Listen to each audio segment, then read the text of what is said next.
The Pacific War had left the land scarred and broken islands, once alive with color, now lay buried beneath the ruins of battle. By 1945, as American troops pressed forward across territories once held by Japan, a group of Japanese nurses found themselves confronting a truth that defied everything they had ever believed.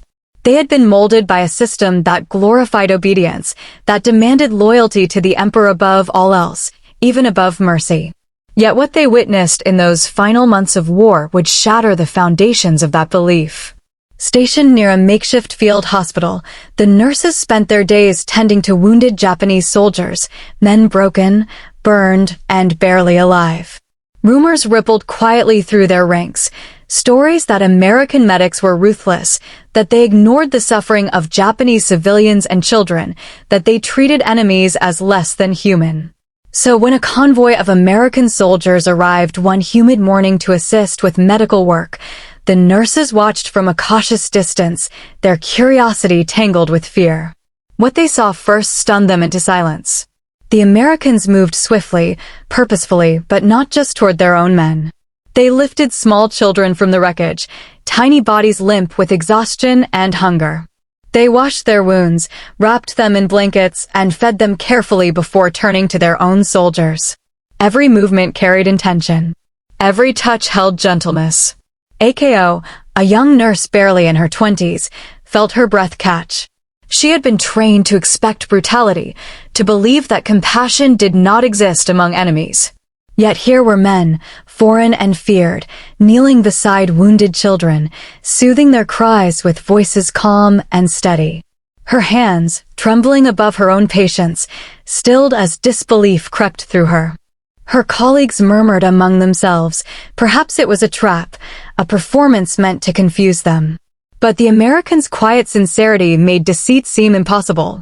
One boy, no older than 5, whimpered as an American medic cleaned a gash on his arm.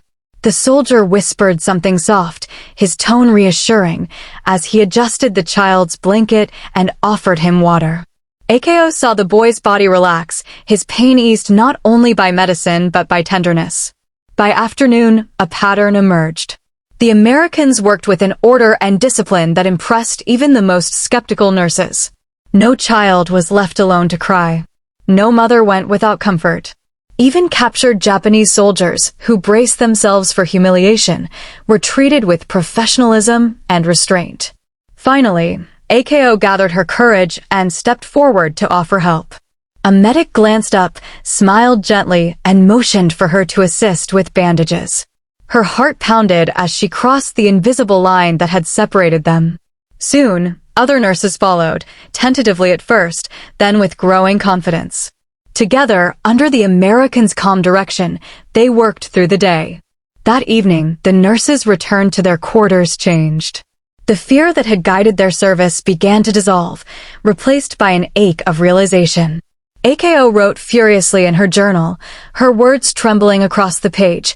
How can men we were taught to hate act with such kindness? Can humanity survive even here amid destruction? Night settled over the camp, heavy and silent. Around a dim lantern, the nurses whispered to one another. Every act of compassion they had witnessed clashed violently with the image they had been given of the enemy. AKO could not stop replaying the sight of the little boy with the fractured leg, his cries fading as an American soldier worked with infinite patience, never rushing, never scolding. That single moment had pierced through everything she thought she knew. The next morning, the nurses watched as the Americans distributed food and water. Children were served first, small bowls of warm rice and thin broth, before the soldiers themselves ate. A few nurses felt resentment rise in their chests, but it was quickly replaced by awe. "They are teaching us," whispered Haruko, one of AKO's colleagues. "Not through words, but through what they do." Day by day, the distance between the groups shrank. The Japanese nurses began to take part willingly, cleaning wards, carrying supplies, feeding children. The Americans never ordered, never coerced. Every invitation to assist came through respect and quiet inclusion. When a group of wounded Japanese soldiers arrived one afternoon, the nurses held their breath, expecting retribution or scorn. Instead, the medics treated them with the same careful precision they gave everyone else. It became clear that this was not about pity for children or civilians. It was a deeper commitment to the dignity of every human life. AKO's journal filled with observations. She wrote about a young nurse, barely 18, who trembled as she approached a wounded boy. An American medic had stepped back, allowing her to comfort him first, guiding her gently without taking over. It is not only what they do, AKO wrote, but how they do it. They honor us, even in teaching us. Weeks passed, and the change within the nurses grew undeniable. Their training had centered on discipline through fear, service through obedience. But what they witnessed now was a discipline born of compassion, a strength defined not by domination, but by mercy.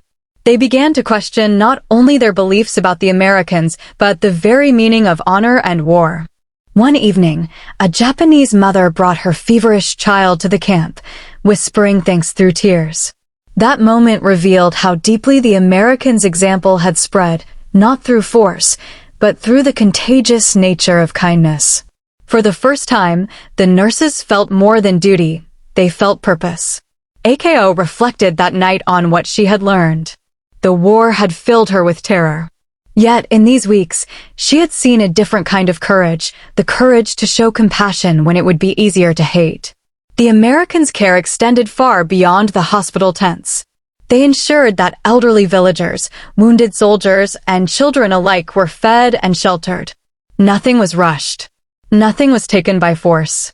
Over time, this quiet consistency built something rare in war: trust.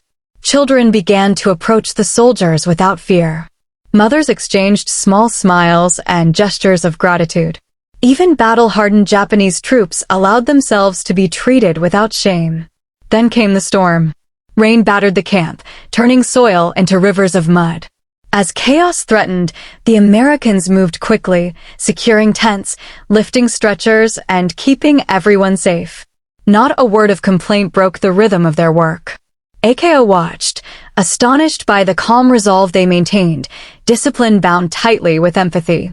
When a nurse named Midori slipped in the mud while carrying a child, an American reached out to catch her. Their eyes met briefly, and in that glance, AKO saw the essence of everything these men represented: strength that protected, not destroyed. The nurses no longer saw themselves as subordinates or observers. They were partners in a shared mission to heal. The Americans even provided paper and pencils so the nurses and civilians could write to loved ones. AKO wrote daily now, her letters filled with revelations of what she had witnessed, how her heart and mind were changing. Then word arrived: the war was over. Surrender had been declared. But within the camp, the routine of care did not falter. The Americans continued to treat, to feed, to protect, as though compassion itself was their final duty. AKO read her journal one last time before closing it. They did not conquer us with weapons, she wrote, but with mercy. Her tears blurred the ink. When the day of departure came, the nurses escorted the children to the American ships. The children waved, clutching letters they had written with trembling hands. AKO and her colleagues stood by the shore, silent, their hearts heavy with gratitude and awakening. They understood now that true power was not found in destruction, but in restraint. That a soldier's greatest victory lay not in defeating his enemy, but in honoring life itself. As the ships faded into the horizon, the sunset painted the sea in gold and crimson. AKO whispered to herself, true courage is not measured by what we destroy, but by what we protect. And in that quiet, as the last light dissolved into the Pacific, she knew the war's most enduring legacy would not be found in ruins or medals, but in the mercy that had defied hatred and the humanity that had somehow survived it.